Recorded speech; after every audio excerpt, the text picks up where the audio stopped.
பழனிமலை முருகனுக்கு பண்டாரம் தேடி வரும் ஆண்டி முகம் காண வரும் ஆவினன் குடி தேடி வரும் கால்நடையா வந்த காவடி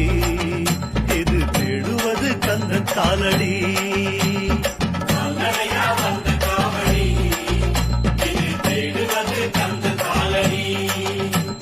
பழுத்த பழம் தேடுதப்பா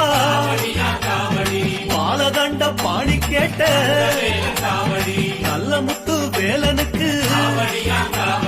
ஞானப்பழம் கேட்டு வரும் கால்நடையா வந்த காவடி